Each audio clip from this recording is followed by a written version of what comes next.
So introduction types. The introduction can be given in the form of definition based. So what is even climate change?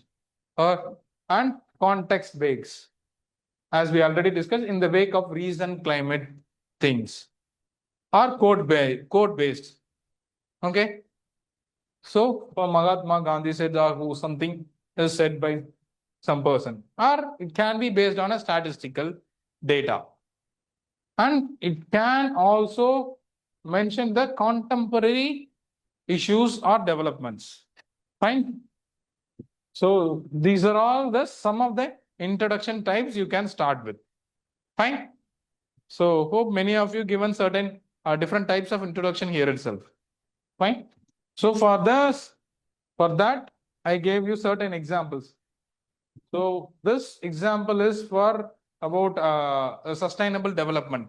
So for this here, I gave a definition of sustainable development. What is sustainable development? And here, the context-based introduction for sustainable development. In the wake of recent climate summits and growing environmental concerns, sustainable development emerged as a central theme. So for the same question, I am starting and giving the context-based introduction, not giving the plain definition kind of thing.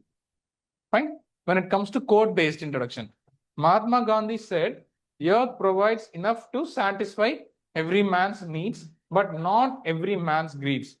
This philosophy underscores the essence of sustainable development, which is particularly relevant for India's resource-intensive growth trajectory. So when it comes to essays, you can use these kinds of code-based introduction. Or when it comes to ethics, so you can use these kind of code-based introduction.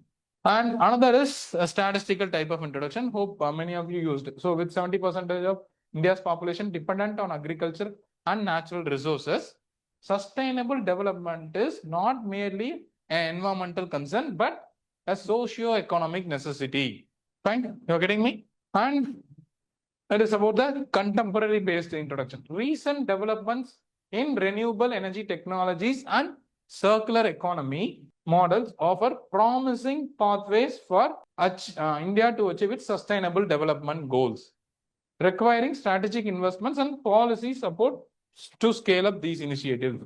So for the same thing, we are giving different types of introduction. So based on the demand of the question, you can choose the relevant form of introduction. So if you choose that is why I am telling you again and again, understanding the demand of the question decides the introduction. If possible, if you know about any factual data related to that part, you can give factual data type of introduction. If you don't aware, then choose the introduction which suits for you. But directly tell in the introduction itself your understandability of the question. Don't wait for the body part. ஏன்னா கீழே படிக்கும்போது they may skip. நிறைய வார்த்தைகள் உங்களுக்கு கண்ணுக்கே தெரியாது. நீங்க அங்கதான் அதுல கொண்டு போய் எழுதி வச்சிருப்பீங்க. Fine? You are getting me?